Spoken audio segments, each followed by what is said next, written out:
Hi, and welcome to our first edition of Conversations.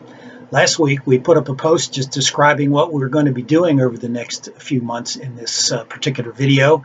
And tonight, we actually want to start our conversation by talking about the Gospel of Luke. We welcome you to that, and we hope that if you haven't done so by now, either now or later on, make sure you read through the first chapter of the Gospel of Luke. For those of you who may not be real familiar with that, it's one of the Gospels in the New Testament in the Bible. And if you're not sure how to find it, just go to the table of contents. That can help you find the page number. It's in the New Testament, and that'll be easy enough for you to find. So we encourage you to read through Luke chapter 1.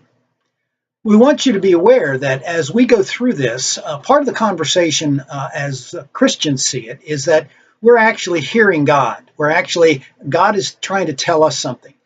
Maybe that's considered a one-way conversation, but the fact is we believe that what we are reading through when we read through the Gospels and the other letters of the New Testament are God actually speaking to us. We believe they are the words of God.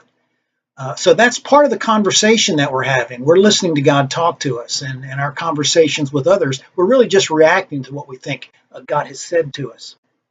The second part of this conversation is kind of interesting from the standpoint of the fact that Luke, a man who was a physician and a Greek, wrote the Gospel of Luke, but he never knew Jesus. He had to go and he had to talk to people who had been with Jesus. And if you'll notice when you read through the first part, the little introduction there in the Gospel of Luke, particularly in verse 2, Luke tells us that these things were handed down to us by those who from the first were eyewitnesses and servants of the word.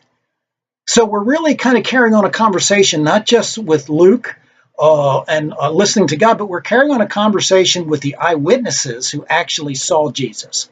And Luke is just giving us their testimony.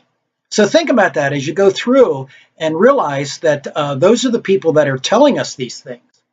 And if you're not familiar with the New Testament, or if you're kind of skeptical and not sure, whether you believe all that or not, maybe it's not an illegitimate question to think for yourself, well, should I believe these people? Why shouldn't I believe these people, perhaps, is maybe a question that us Christians might ask you to think about. What is it about their testimony that's unique? What is it about it that makes us feel like we ought to, sit up and take notice? So think about that as you go through and as you discuss these things with one another. We are carrying on a conversation. Number one, we believe with God himself because we believe these are inspired writings.